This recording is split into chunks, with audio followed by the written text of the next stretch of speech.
Bonjour. Aujourd'hui, un petit tour chez nos amis soufis avec un magnifique petit livre d'Idriss Shah, un soufi afghan qui n'est plus de ce monde, qui a été très très prolixe. J'ai pas mal de livres de lui sur Nasruddin par exemple, mais il a aussi écrit des essais. Le moi dominant, je ne l'ai pas retrouvé, sinon je l'aurais lu. Et je l'ai quelque part, mais bon, c'est un peu le bazar. Et celui-ci, les soufis et l'ésotérisme, petite bibliothèque Payot. C'est magnifique. Alors, dans ce livre, les extraits que j'ai choisis, il présente donc des soufis, dont un qui est fictif, c'est Molla Nasruddin.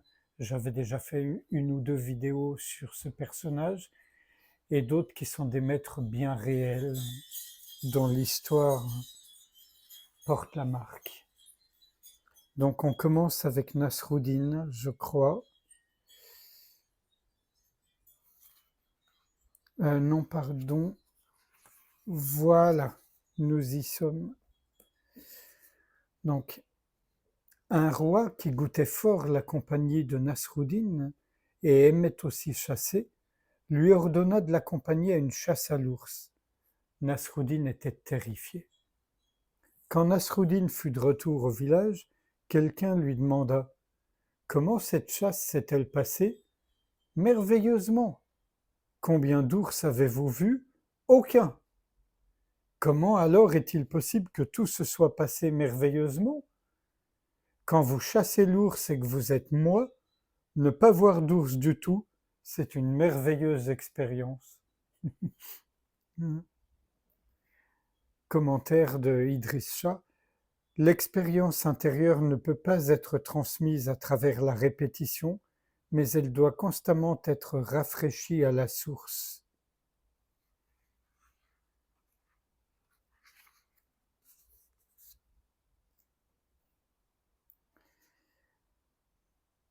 Encore Nasruddin. Le moullah, donc Nasruddin, un jour pénétra dans une boutique. Le propriétaire s'avança pour le servir. Avant toute chose, dit Nasruddin, m'avez-vous vu entrer dans votre boutique? Naturellement. M'avez-vous jamais vu auparavant? Jamais de la vie. Alors comment savez-vous que c'est moi? Commentaire de Shah. Si excellent que ce puisse être comme simple plaisanterie, ceux qui regardent ceci comme l'idée d'un homme stupide, ne contenant pas de signification plus profonde, ne seront pas gens en position de bénéficier de son pouvoir régénérateur. Une toute dernière de Nasruddin. Que font-ils de la lune quand elle est vieille? Demanda au moullah un homme stupide. La réponse fut à la hauteur de la question. Ils coupent chaque vieille lune pour en faire 40 étoiles.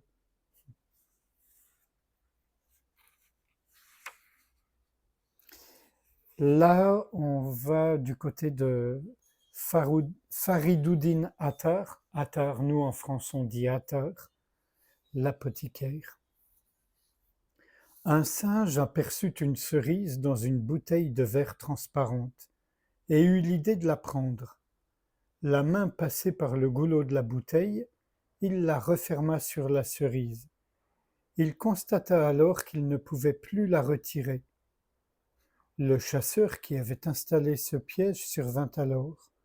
Le singe, réduit à l'impuissance par la bouteille, ne put s'échapper et fut capturé. Au moins ai-je la cerise, pensa-t-il. C'est alors que le chasseur lui donna un coup sec sur le coude. La main du singe s'ouvrit et sortit de la bouteille. Le chasseur eut alors le fruit, la bouteille et le singe. Je dirai quelque chose après.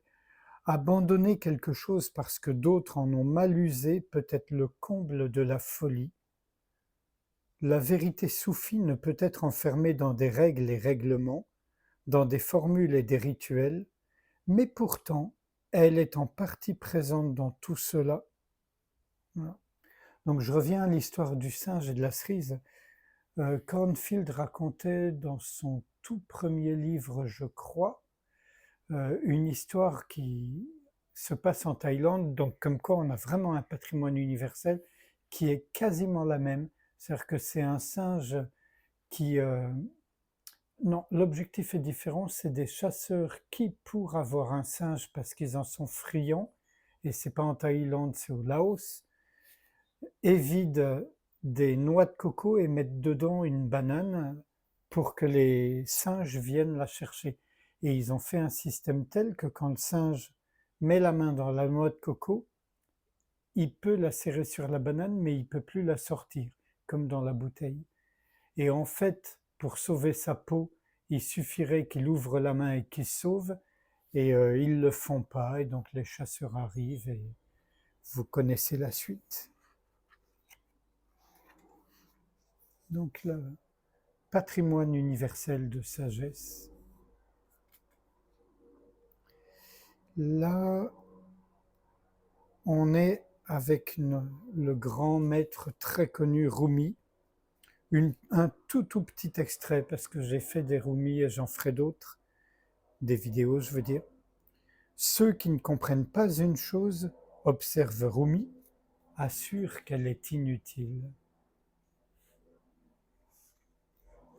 Un message à adresser à nos politiques, à nos universitaires et à bien des gens parmi nous. Là, on est avec Ibn el-Arabi.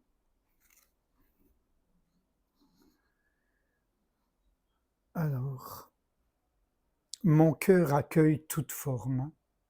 C'est un cloître pour les moines, un temple pour les idoles, une prairie pour les gazelles et la Kaaba pour le pèlerin, les tables de la Torah, le Coran. L'amour seul est ma croyance, et quelque direction que prennent ces chameaux, l'amour reste ma croyance et ma foi. Quand on voit l'ouverture d'esprit et de cœur, et qu'on pense à tous ces religieux, toutes religions confondues, sectaires, fanatiques, parfois violents et criminels, waouh!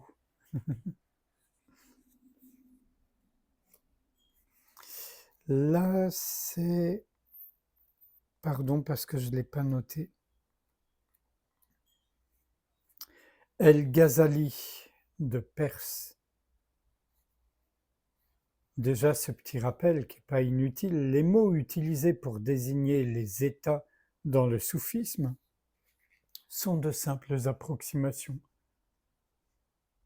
En d'autres mots, ce sont les doigts qui indiquent la lune, jamais la lune. Il y a en l'homme diverses potentialités, et à chacune d'elles correspond une jouissance particulière.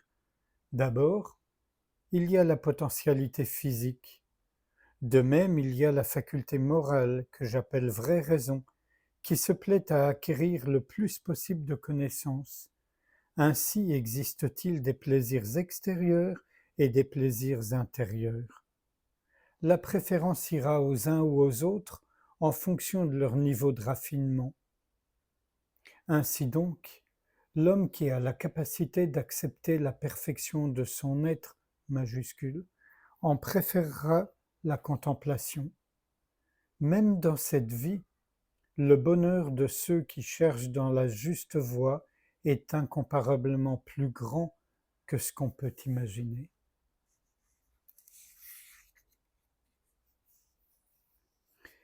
Omar Khayyam, très connu aussi pour ses rubaiyat, si je ne m'abuse pas, ses versets, ses quatrains. Voilà. Là, c'est un tout petit extrait. La vraie dévotion vaut pour elle-même, non pour le désir du paradis ou la crainte de l'enfer. L'amour aime, pas pour obtenir un gain de cause ou pour se débarrasser. Et toujours Omar Khayyam, pardon, je pensais. La vigne a fait vibrer une fibre. Si mon être s'y accroche, laisse le soufi se moquer. Puisse une clé façonnée de mon vil métal, qui ouvrira la porte derrière laquelle il hurle. Lorsque la cause originelle détermina mon être, me fut donnée la première leçon d'amour.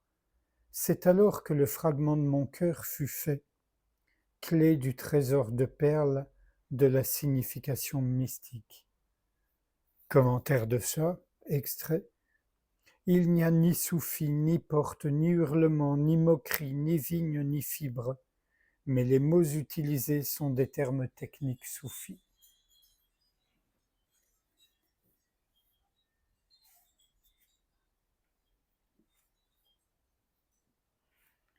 Sans réfléchir à ce qui vient d'être lu et un peu dit, je vous invite à ce qu'on passe un moment ensemble en silence,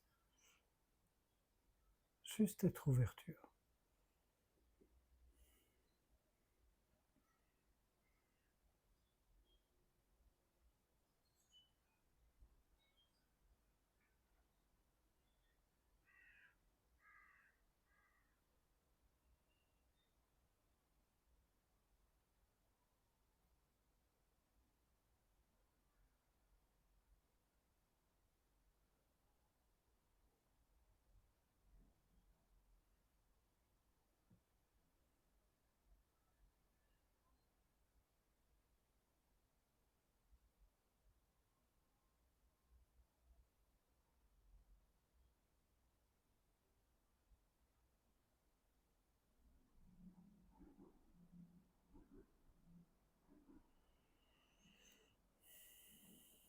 Je vous remercie. À bientôt.